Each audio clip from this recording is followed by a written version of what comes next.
Hello, my name is Elena Vance. I'm 27 years old, and 5 seconds ago, I watched my entire future plummet toward the jagged rocks of the California coast. The sound of my laptop hitting the concrete driveway wasn't a crash.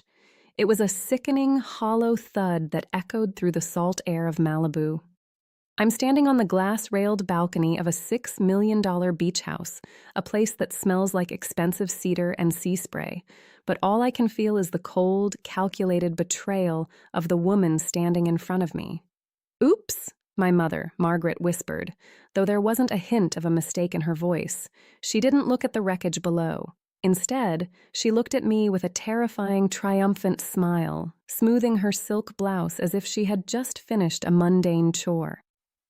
"It looks like your little evidence just took a permanent vacation, Elena." Such a shame. That old machine was always so glitchy, wasn't it?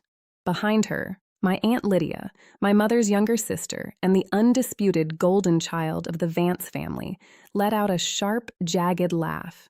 She was already lounging on a white linen sofa, a deed transfer document resting on her lap like a trophy. "Don't be so dramatic, Elena," Lydia sneered, taking a slow sip of a vintage Merlot that cost more than my monthly groceries. "It's for the best. You were always too greedy for your own good. This house was meant for someone who knows how to appreciate luxury, not someone who spent 3 years playing maid to a dying old man."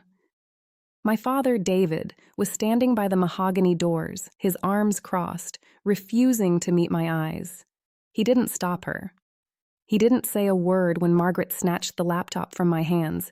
He just stood there, a silent accomplice to the theft of my inheritance. He was the one who lured me here tonight under the guise of a memorial dinner for my late Grandpa Silas. It wasn't a dinner, it was an execution. "Here's the reality, honey." Margaret stepped closer, her perfume cloying and suffocating. "Grandpa Silas was senile when he signed that beach house over to you.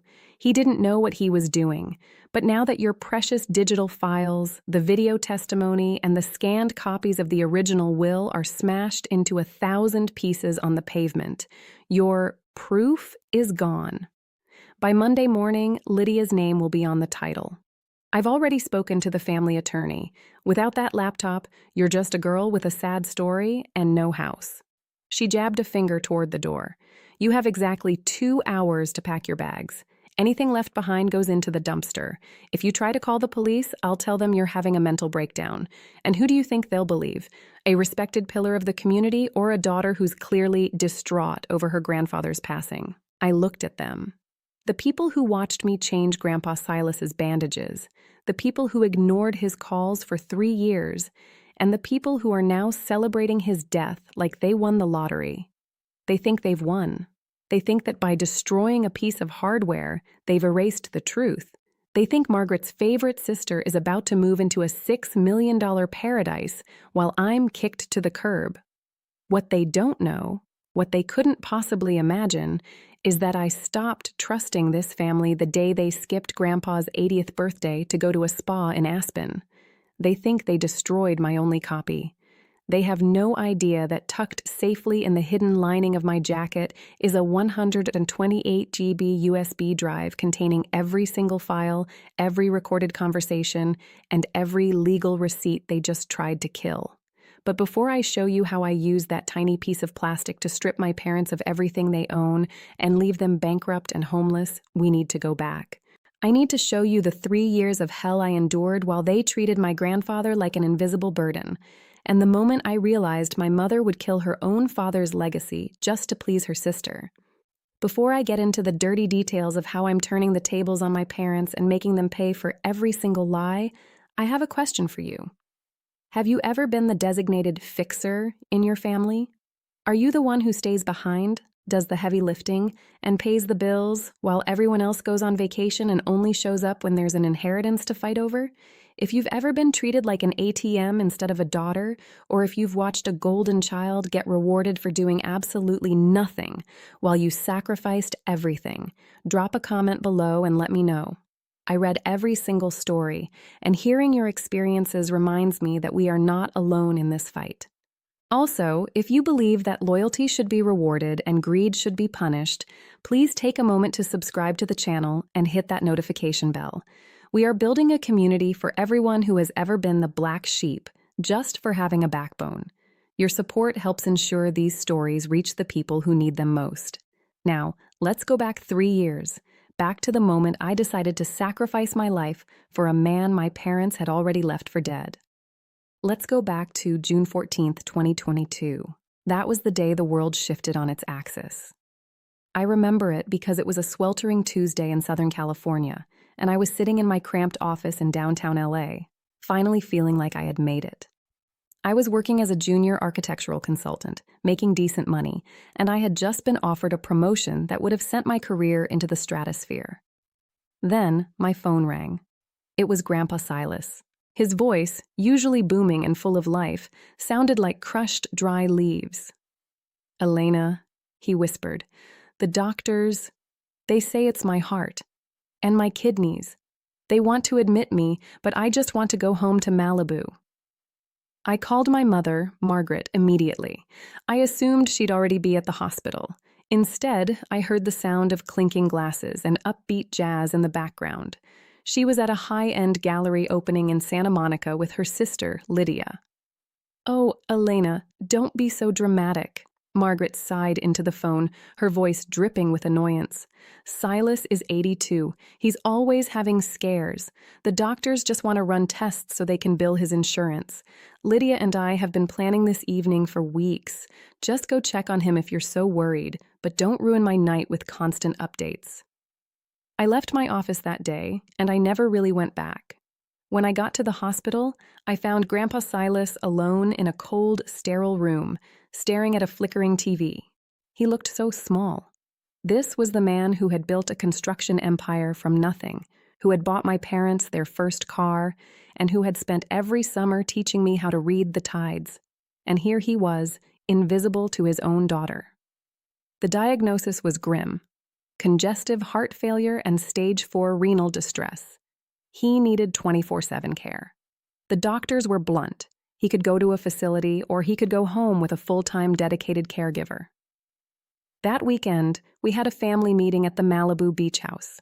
I sat across from Margaret, my father David, and Aunt Lydia. I laid out the medical plan. "He needs someone with him," I said, my voice trembling. "The home nursing care costs $12,000 a month out of pocket for the level of care he needs, or we can take turns." Lydia scoffed, swirling her wine. "I have a lifestyle to maintain, Elena. I can't spend my weekends cleaning up after an old man. It's depressing. Besides, I have my yoga retreats and my social calendar. Margaret, tell her." Margaret looked at me with that cold, detached gaze she's perfected over the years. "Elena, your father and I are finally at a point where we can enjoy our lives. We have the house in the hills, the country club membership.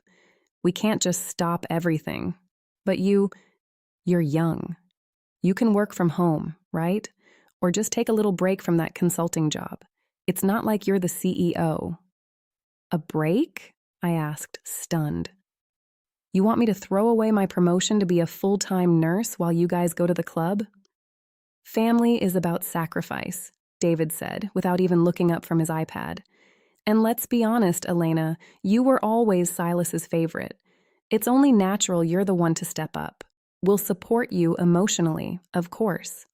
That emotional support turned out to be a total disappearance. For the next 3 years, my life was measured in milligrams and appointment times. I moved into the Malibu house. I learned how to administer IVs, how to manage a dialysis machine, and how to track a dozen different medications. I watched Grandpa Silas go from a man who could walk the beach for miles to a man who struggled to reach the kitchen table. And the bills? They were astronomical. Grandpa had assets, but most were tied up in trusts that were difficult to liquidize quickly. Whenever a major bill came due, a $15,000 emergency surgery or a $8,000 specialized bed, I would call Margaret. "We're a little tight this month, honey," she'd say, while I could literally hear the waves of the Mediterranean in the background because she was on a cruise. "Just put it on your credit card for now. We'll pay you back." They never did. I spent every cent of my savings. I took out personal loans. I was working 3 different freelance jobs at 2 a.m. just to keep the lights on in that beach house while Grandpa slept. But here is the most twisted part, the part that gave me the ultimate leverage. About a year into Grandpa's illness, my parents hit a financial snag.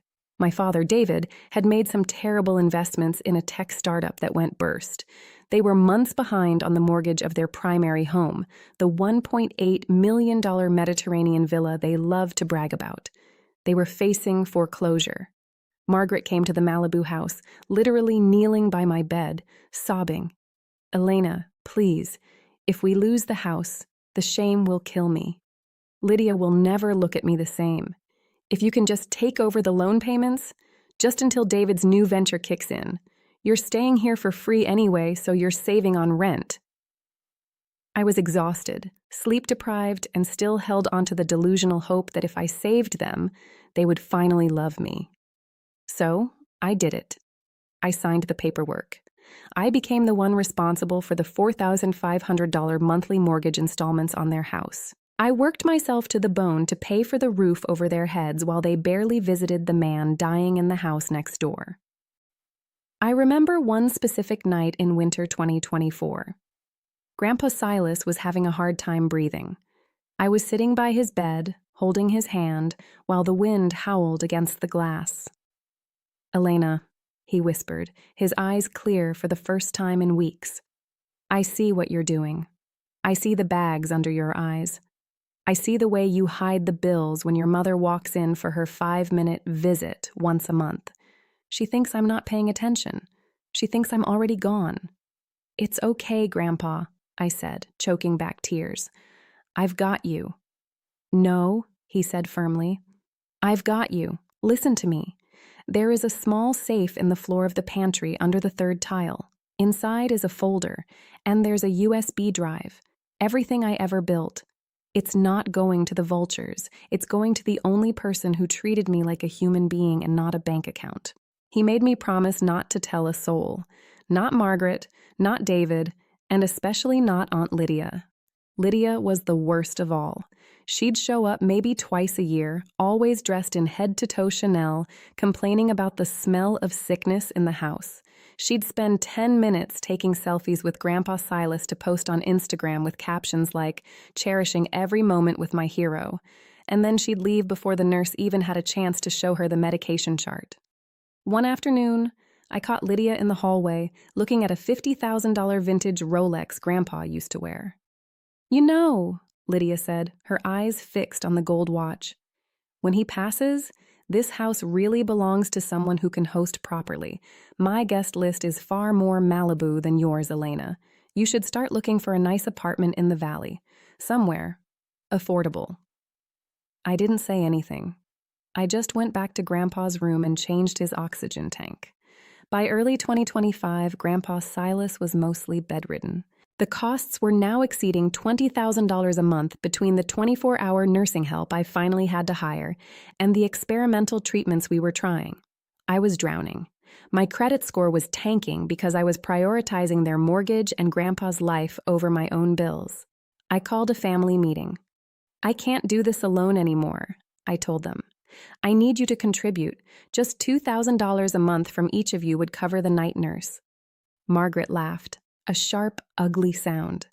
"Elena, we've already given so much spiritually, and David's business is still in a growth phase. Besides, Silas is comfortable. Why do you need a night nurse? You're there anyway. Just sleep with a baby monitor." That was the moment the last bit of love I had for them died. I realized I wasn't their daughter. I was their unpaid labor. I was the safety net for their lifestyle. They were happy to let me go bankrupt, lose my career, and ruin my health, as long as they could keep up appearances. They had no idea that every time I paid their mortgage, I was keeping the receipts. Every time they ignored a medical emergency, I was logging it. And every time Grandpa Silas spoke about his will, I was recording it. They thought they were playing me. They thought I was the weak, sensitive girl who would always say yes. They didn't realize that 3 years of watching a man die while his family celebrated taught me exactly how to be as cold as they are. Grandpa Silas passed away peacefully on September 12th, 2025. I was the only one holding his hand. My mother was at a charity auction. My father was at a golf tournament. And Aunt Lydia, she was at a spa in Sedona. The funeral was a joke. They cried the loudest, stood the closest to the casket, and told everyone how much they would miss the patriarch of the family.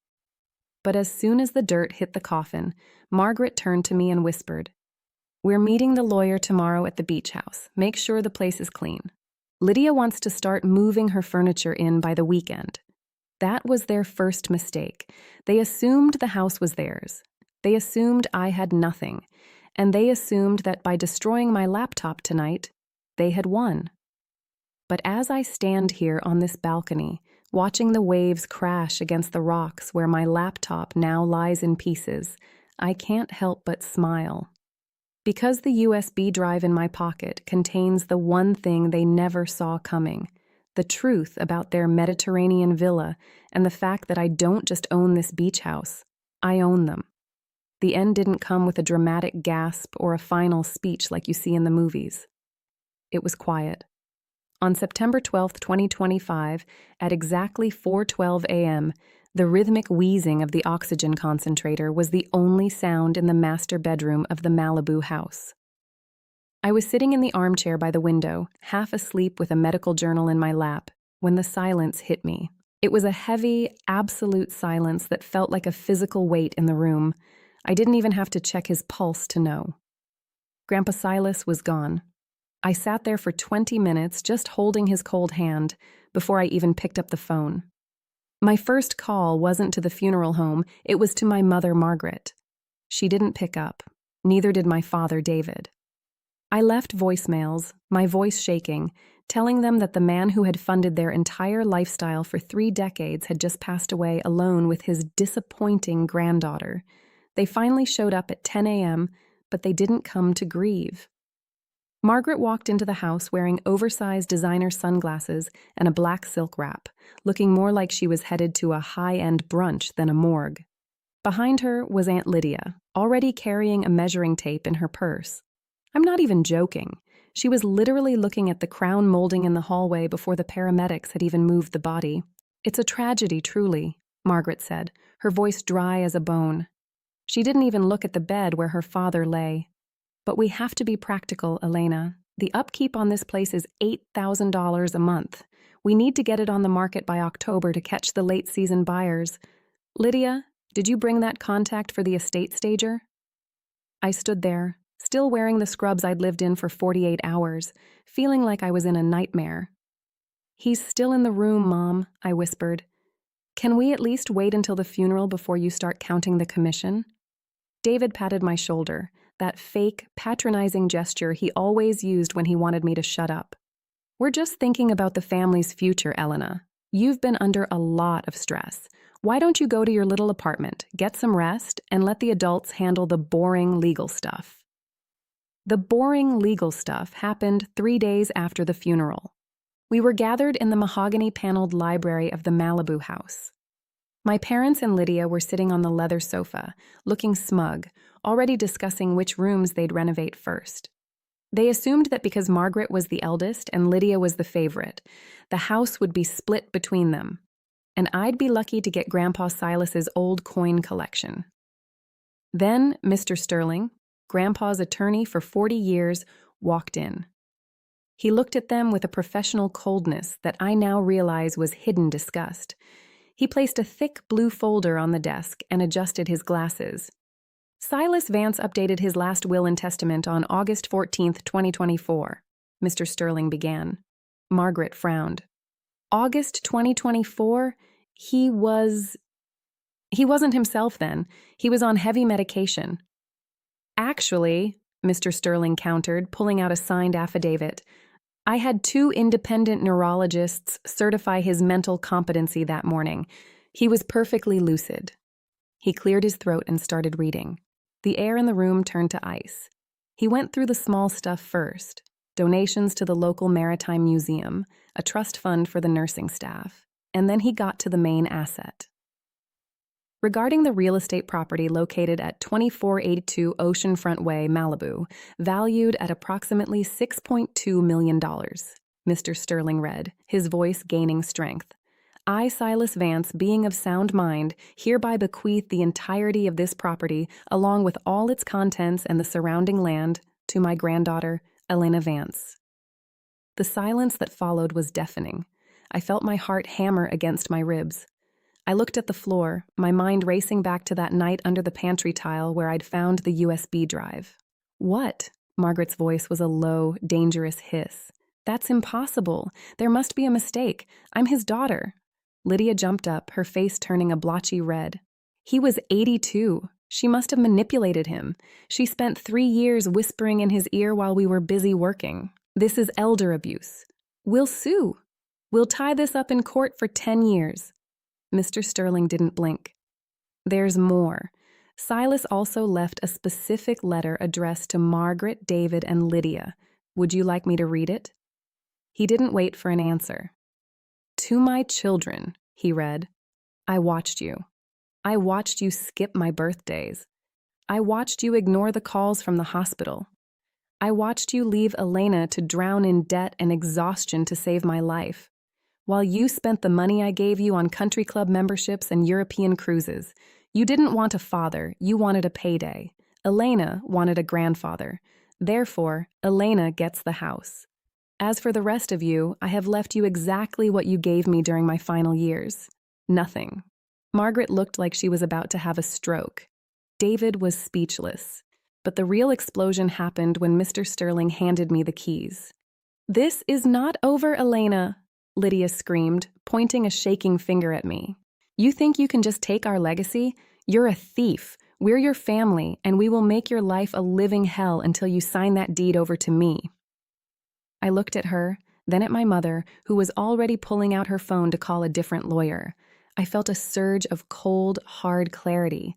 This was the family I had spent my life trying to please. This was the family I had gone $40,000 in debt to protect. The house is mine, I said, my voice steadier than I felt. And Mr. Sterling, I believe there's a clause about the locks? Indeed, Sterling nodded. The estate has already authorized a locksmith. They'll be here within the hour. As they were escorted out of the house they had already planned to sell, Margaret turned back to me, her eyes filled with a hatred I'll never forget. Enjoy your empty house, Elena, because by the time I'm done with you, you won't have a penny left to pay the taxes on it.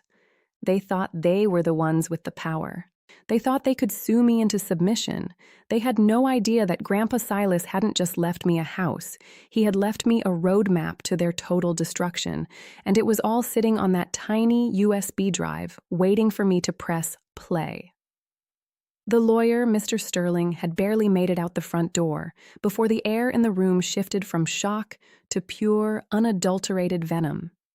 I was standing by the large floor-to-ceiling window, looking out at the Pacific, holding the keys to the house so tightly they were digging into my palm. I expected them to leave. I expected them to scream and then storm out to their cars. But Margaret and Lydia didn't leave. Instead, they sat back down on the expensive white linen sofas, the sofas I had vacuumed and cleaned every single day for 3 years, and looked at me like I was a cockroach they were about to crush. Let's stop this little charade right now, Elena, my mother Margaret said. Her voice wasn't screaming anymore. It was that low, terrifyingly calm tone she used when she was about to dismantle my soul. We all know what happened here.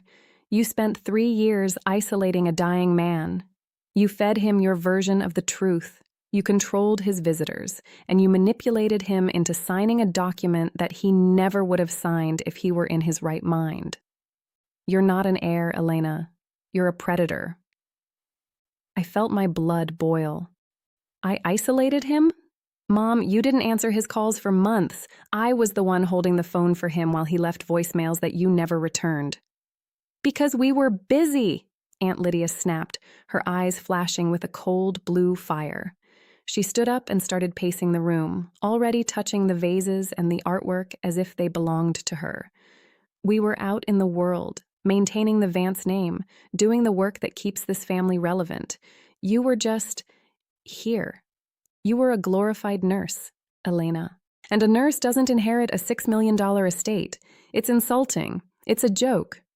Then came the real demand, the part my mother had been building up to her entire life.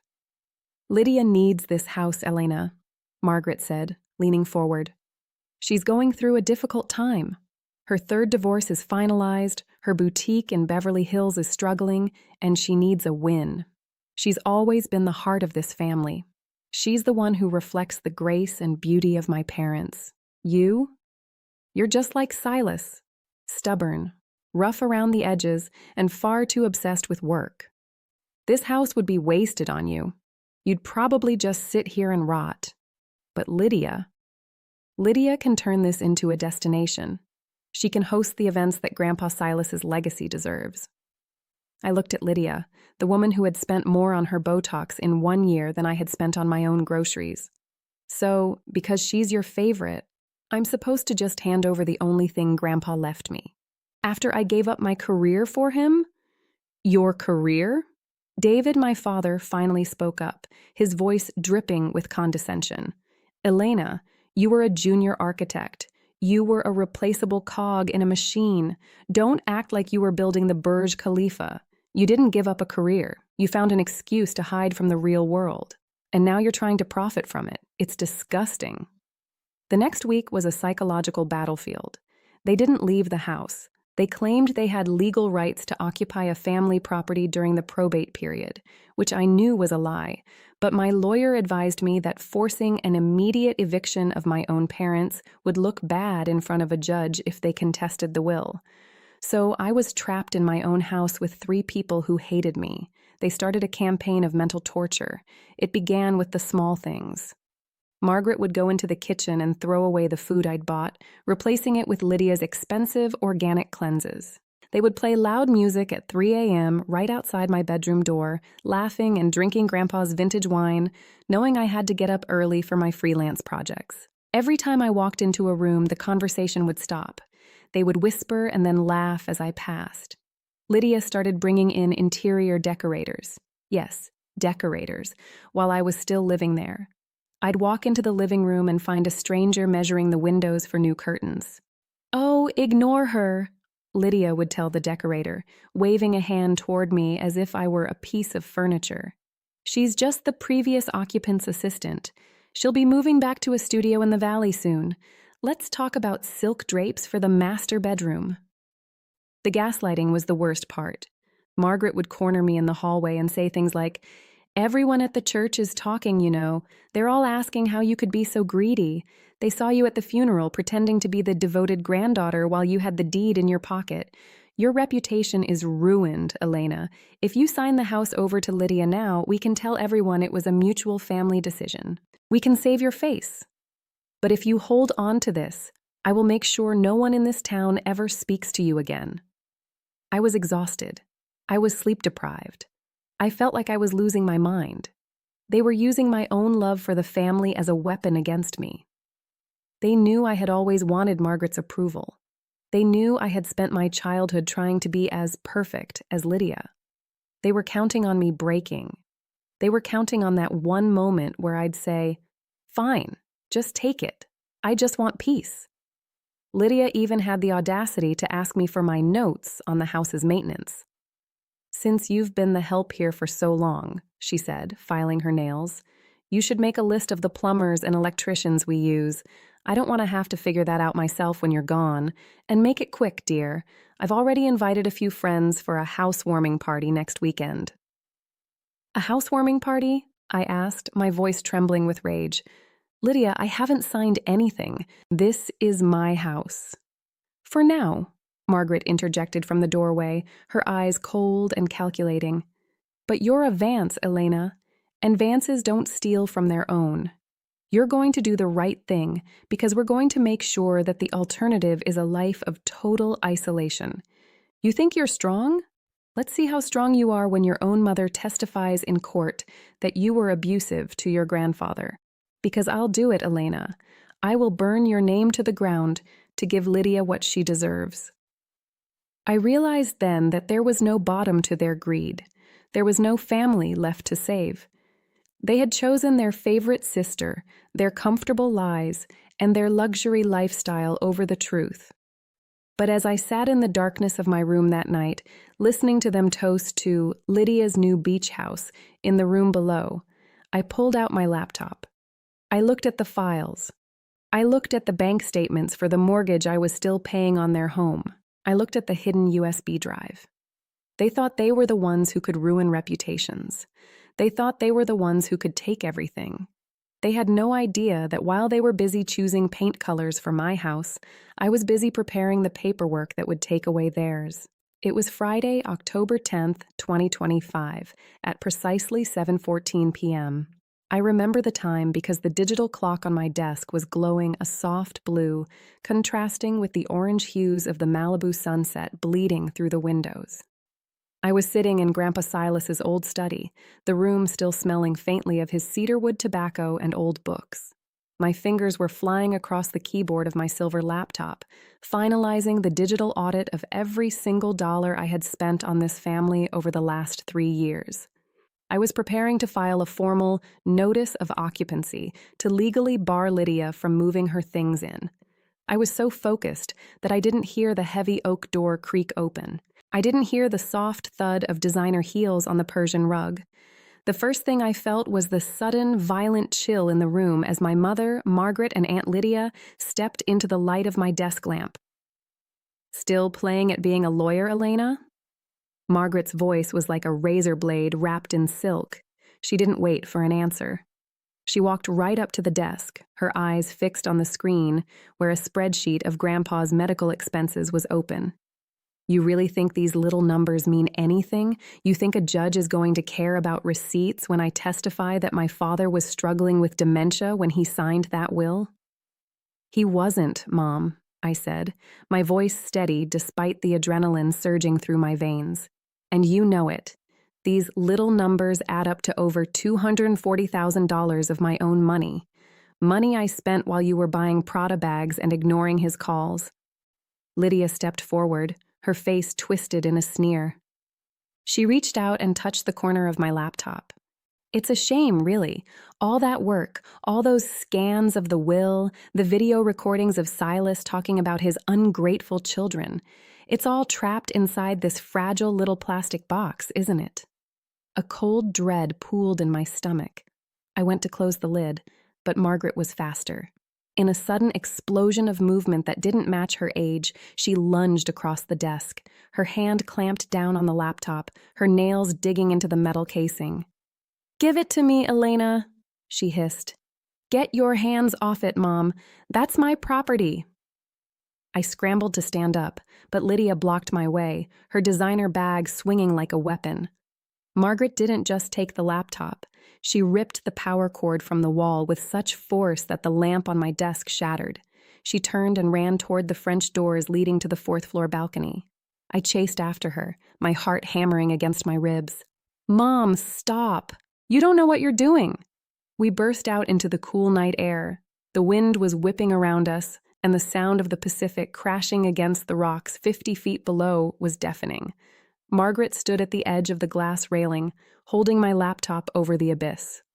"I know exactly what I'm doing," she screamed over the wind. Her eyes were wide, manic with the thought of the $6 million prize. "I'm protecting this family. I'm giving Lydia what belongs to her. Without this, you have nothing. You're just a liar with no proof." "Mom, don't! The original documents are right here," she yelled, and then she let go. I watched it in slow motion. The silver laptop flipped through the air, catching the moonlight for a split second before it disappeared into the darkness. A moment later, a sickening metallic crunch echoed up from the concrete driveway below. Silence followed. A long, heavy silence that felt like the world had stopped breathing. Margaret turned back to me, her chest heaving, a terrifying smile of triumph on her face. She smoothed her hair and adjusted her blazer. "There, it's done. The evidence is in pieces, Elena. The cloud backups you're so proud of, I know you haven't been able to sync them because the Wi-Fi in this part of Malibu has been out since the storm. You're finished." Lydia walked onto the balcony, looking down at the wreckage below with a satisfied sigh. Well, that was exciting. Now, Elena, let's talk about your exit strategy. You have until midnight to pack your things. My movers are coming at 8 a.m. sharp tomorrow. If I find so much as a stray sock of yours in my house, I'm calling the police and having you charged with trespassing and elder exploitation. My father, David, appeared in the doorway, his face a mask of indifference. He looked at the empty space where my laptop had been, then at me. It's for the best, Elena. You need to move on. Go find a nice little studio in the city. Leave the big estates to the people who can actually afford to maintain them. They stood there, the three of them, looking at me with pity and malice. They thought they had just erased the last 3 years of my life. They thought that by destroying a machine, they had destroyed the truth. I looked at Margaret. She was actually glowing with pride. She thought she had secured her favorite sister's future. She thought she had finally won the approval of the family's golden child. What she didn't see, what none of them noticed in the dark, was that I wasn't crying. I wasn't begging. My hand was tucked deep into the pocket of my oversized hoodie, my fingers curled around a small cold piece of plastic, the 128 GB USB drive. I had been 3 steps ahead of them from the moment Grandpa Silas died. I knew Margaret would try something desperate. I knew she couldn't stand the thought of me having the power. So, an hour before they arrived, I had copied every single file, every video, every bank statement, and every legal deed onto that drive. "Get out of my room," I said, my voice low and dangerously calm. "Excuse me?" Margaret barked. I said, "Get out," I repeated, looking her straight in the eyes. "You think you won. You think you've erased the proof. You have no idea what you've actually just started. Now leave my house before I don't wait until Monday to call the authorities." Lydia laughed, a high, shrill sound. "Your house? Enjoy the next 4 hours, Elena, because by midnight, you're homeless." They walked out, laughing and talking about what color they should paint the kitchen. They had no idea that they had just handed me the one thing I needed to stop feeling guilty. By destroying my laptop, they didn't just destroy evidence, they destroyed the last shred of mercy I had for them. They think I'm going to be homeless tonight? No. By the time I'm done, they're the ones who won't have a roof over their heads. The silence on the balcony was heavy, broken only by the rhythmic crashing of the waves against the Malibu shore.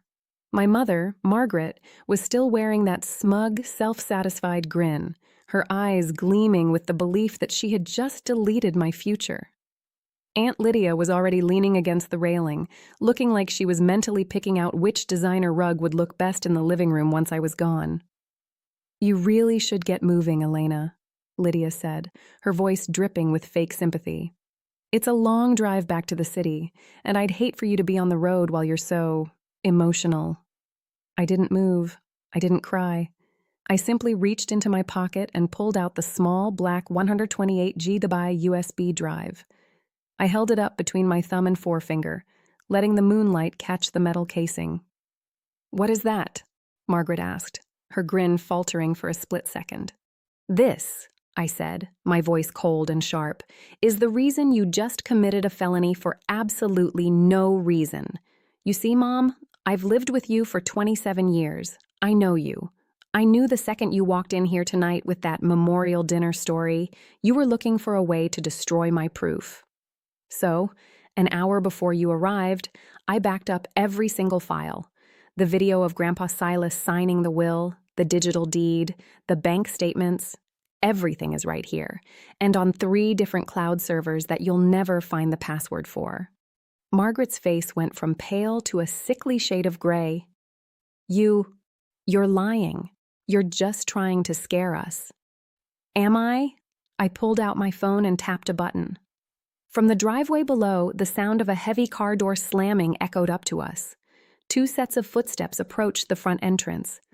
"I called Mr. Sterling and the local authorities 10 minutes ago," I said, watching the color drain from my father's face. "They're downstairs. And since you've spent the last hour threatening me and just destroyed my property, I think they'll be very interested in what's on that USB drive." We walked back into the living room as the front door opened. "Mr. Sterling," Grandpa's lifelong attorney, walked in, followed by two uniformed officers from the Malibu PD. He looked at the shattered remains of my desk lamp and the open balcony doors. "Mr. Sterling," I said, my voice steady. "My mother just forcibly took my laptop and threw it off the fourth-floor balcony to destroy evidence of my ownership of this house. I have the backup files here." "Elena, how could you?" Margaret shrieked, turning toward the officers. "She's unstable. She's been hallucinating since the funeral. We were just trying to help her pack." Mr. Sterling didn't even look at her. He took the USB drive from me and plugged it into his own tablet. Within seconds, Grandpa Silas's voice filled the room. It was the video recording from August 14th, 2024. "I am making this recording because I know my daughter Margaret and her husband David will try to steal this house from Elena." Grandpa's voice was clear, firm, and undeniably lucid. "They have ignored me for years, but Elena has been my hands and my heart. This house is hers and hers alone. If they are in this house after my passing, they are trespassing." The lead officer looked at Margaret and David. "Ma'am, the owner of this property has asked you to leave. If you don't collect your things and exit immediately, we will have to escort you out and process the charges for property damage and trespassing." "You can't do this," Lydia screamed, her golden child mask finally cracking. "This was supposed to be mine. Margaret promised me." "Margaret promised you something she didn't own," Mr. Sterling said coldly. They were escorted to the door like common criminals, but as they were about to step out, I raised my hand. "Wait, before you go, we need to talk about the other house." My father, David, stopped. His eyes went wide. He knew exactly what I was talking about. "What are you talking about?" Margaret hissed, her hand trembling on her designer purse. "The Mediterranean villa in the hills," I said, walking toward them. "The home you've been living in for the last 5 years. The one you told everyone you bought with smart investments." "Let's tell the truth, Mom. Dad lost everything in 2020. You were 3 months away from foreclosure. You came to me, crying, begging me to save your reputation because you couldn't bear the thought of Aunt Lydia knowing you were broke." I pulled a stack of papers from the hall table. These weren't from the USB. These were my personal bank records. "For 5 years, I have been paying the $4,500 monthly mortgage installments on your house," I said, my voice echoing in the foyer.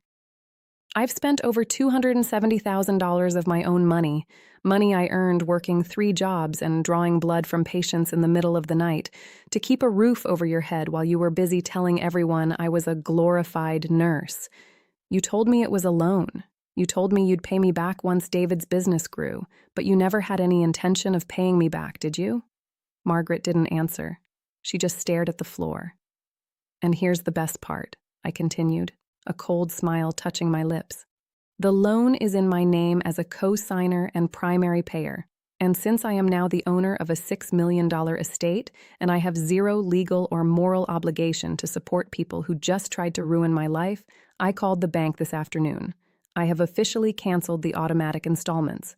I've also filed for a formal cessation of support due to financial abuse." David's breath hitched. "Elena, if you stop the payments, the bank will trigger the default clause. We'll lose the house in 30 days. "Actually," I corrected him, "given your credit history and the fact that you haven't made a single payment yourself in 60 months, the foreclosure will be accelerated. You'll be lucky to have 2 weeks. And since you've maxed out your credit cards to maintain the Vance image and used all your savings to fund Lydia's boutique, you're not just losing the house. You're bankrupt." Lydia looked at Margaret with pure disgust. "You're broke?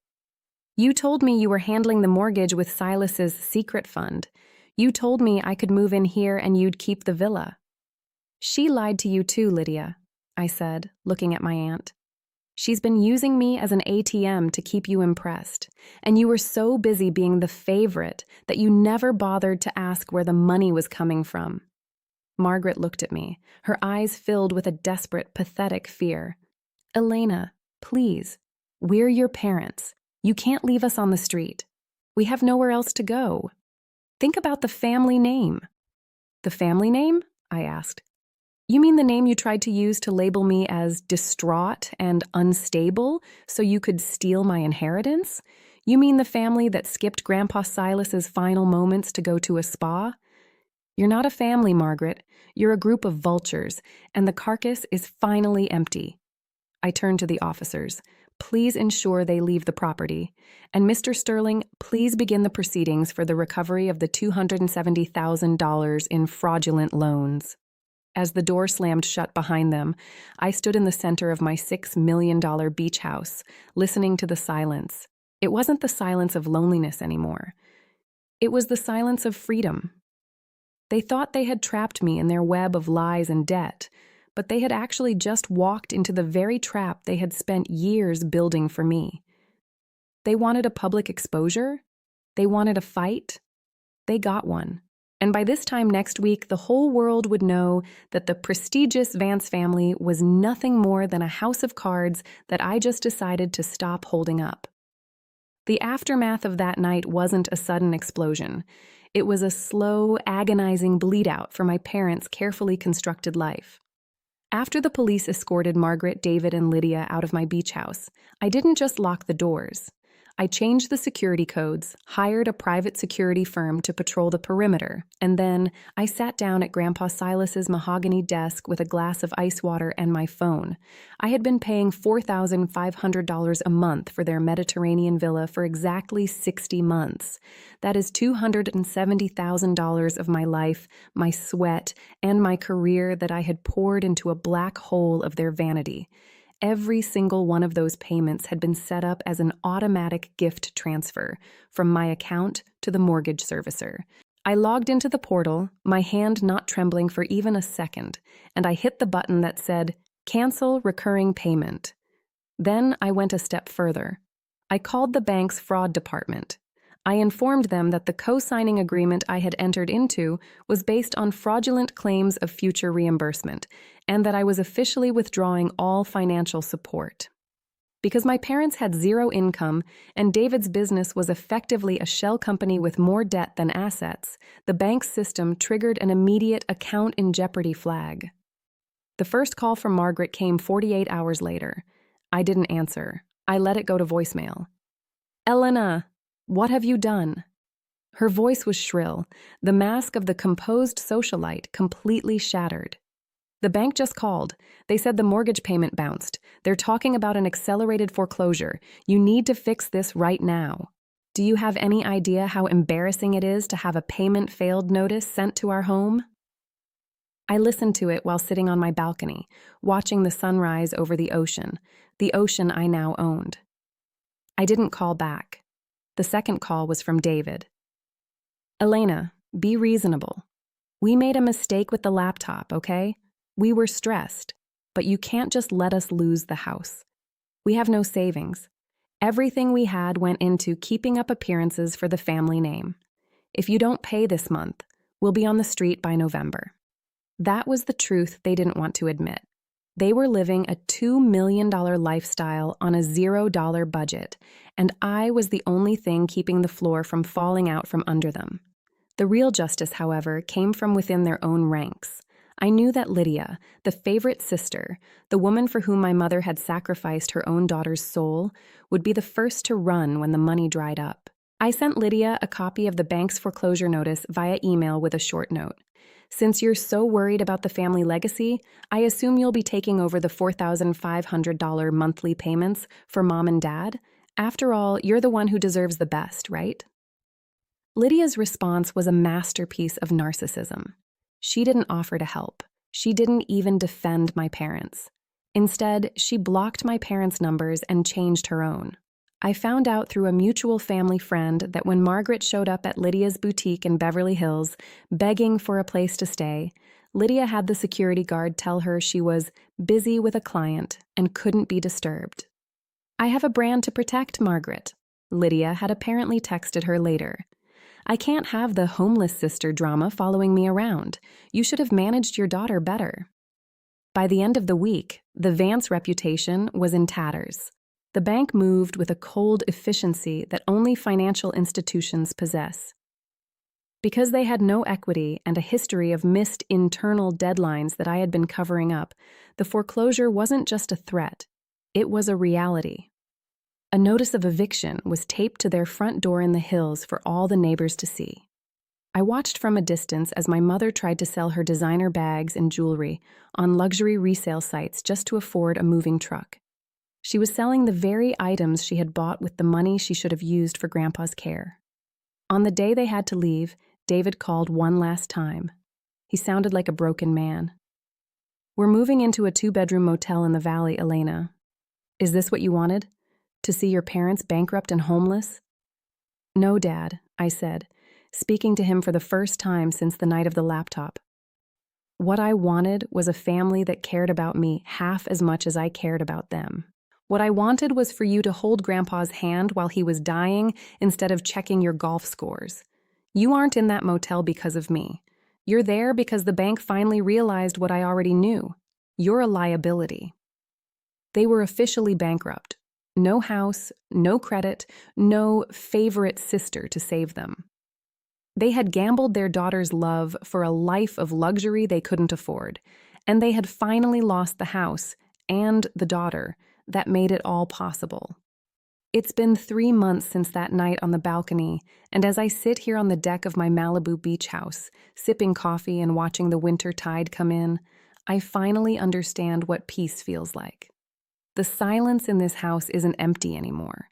It's full of the memories of a man who loved me enough to protect me even after he was gone.